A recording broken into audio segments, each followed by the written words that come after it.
Alhamdulillah nahmaduhu wa nasta'inuhu wa nastaghfiruh wa na'udzu billahi min shururi anfusina wa min sayyiati a'malina may yahdihillahu fala mudilla lahu wa may yudlil fala hadiya lahu.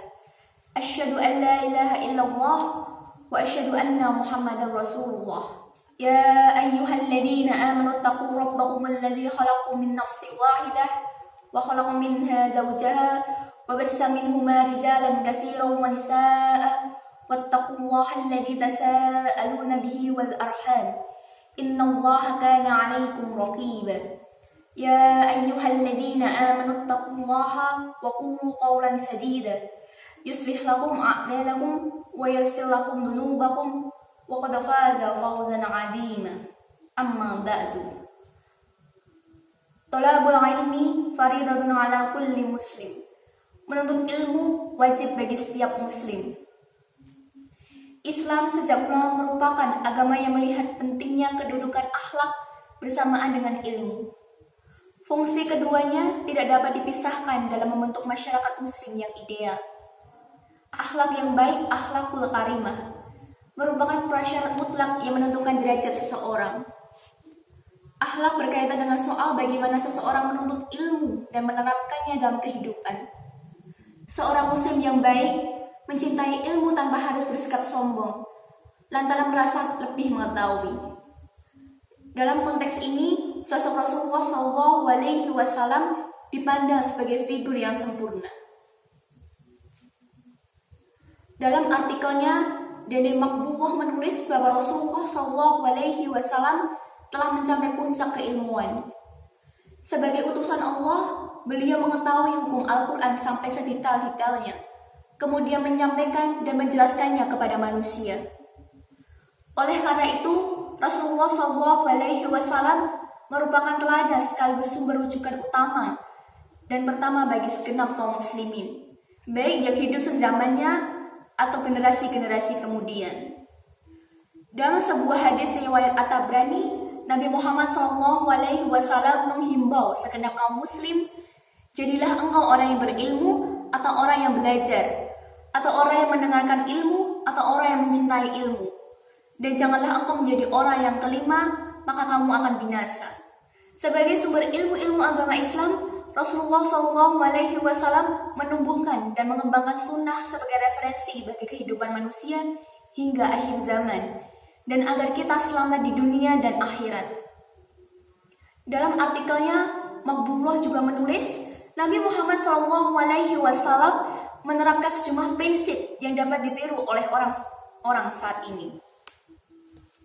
Pertama, kemudahan akses. Rasulullah SAW hidup berbau dengan umatnya, baik di Mekah, Madinah, atau daerah manapun yang beliau singgahi. Dalam memberikan pengajaran, Rasulullah SAW tidak menempatkan hijab antara diri beliau dan para sahabat. Nabi SAW tidak pernah menghalangi seseorang dari menjumpai dirinya, hanya lantaran status sosialnya. Malahan Rasulullah SAW memilih tempat-tempat yang strategis sebagai lokasi majelis ilmu. Kedua, keanekaan peran. Kadang-kadang Rasulullah SAW tidak cukup hanya berperan sebagai pendidik. Seringkali beliau menjalankan fungsi selaku hakim, pemberi saran, atau pemimpin yang memberikan instruksi. Itu semua bergantung pada konteks keadaan dan persoalan yang sampai kepadanya. Prinsip ketiga, yakni efektivitas. Rasulullah SAW selalu peka terhadap kapasitas lawan bicaranya. Beliau berbicara dengan memperhatikan kadar kemampuan akal mereka. Sebab tiap orang memiliki tingkat pengetahuan dan konteks yang berbeda-beda. Dengan memperhatikan hal itu, penyampaian ilmu atau pesan-pesan tidak akan menimbulkan kesalahpahaman. Makbullah juga menjelaskan, Rasulullah SAW selalu mempertimbangkan perbedaan kadar tiap lawan bicaranya. Kepada orang yang dinilai cerdas, beliau cukup menggunakan isyarat. Adapun dengan orang yang daya tangkapnya terbatas, maka beliau menjelaskan dengan contoh-contoh yang lebih konkret.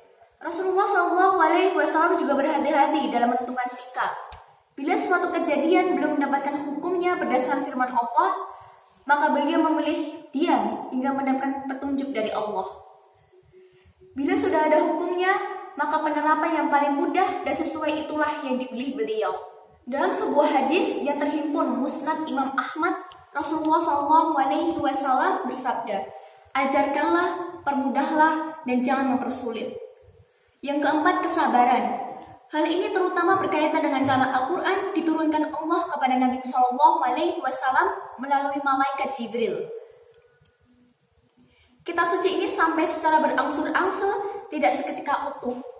Oleh karena itu, Rasulullah SAW mengajarkan Al-Quran dan menerapkannya dengan tahap-tahapan turunnya. Oleh karena itu, Rasulullah SAW mengajarkan Al-Quran dan menerapkannya seiring dengan tahapan-tahapan turunnya Al-Quran. Proses pengajaran ini memerlukan waktu yang panjang dan daya jual yang tinggi. Yang kelima, hubungan yang erat. Meskipun berkedudukan amat mulia, baik di tengah umat manusia maupun di hadapan Allah, Rasulullah SAW menyukai kerendahan hati. Sebab itulah kunci untuk menjalin komunikasi dan relasi dengan baik dengan siapapun. Dengan demikian, pengajaran ilmu pengetahuan akan lebih diterima dengan simpati dan mendapatkan khalayak yang semakin luas. Yang keenam, menghindari kecenderungan monoton. Adalah wajar bagi seseorang untuk bosan dalam menghadapi rutinitas. Oleh karena itu, Rasulullah SAW membuat pengajarannya secara variatif. Selain untuk menghindari kebosanan, cara ini cukup berfungsi membuat para pendengarnya lebih terkesan. Maqbulah mengutip hadis riwayat Ibnu Mas'ud, Nabi SAW memilih hari-hari tertentu untuk menyampaikan mauizah atau nasihat yang baik kepada kami karena beliau khawatir kami merasa bosan. Segenap prinsip-prinsip pengajaran tadi dapat bermuara pada fungsi akhlak di tengah manusia.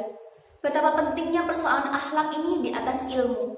Dan di bulan Rabiul Awal ini, tepat di bulan yang lahir Rasulullah, semoga semangat membara dalam menuntut ilmu akan terus muncul pada jiwa umat Islam. Demikian beberapa hal yang saya sampaikan, semoga bermanfaat bagi kita semuanya. Kurang lebihnya saya mohon maaf. Wallahu muwafiq ila aqwamit thoriq. Akhirul kalam. Wassalamualaikum warahmatullahi wabarakatuh.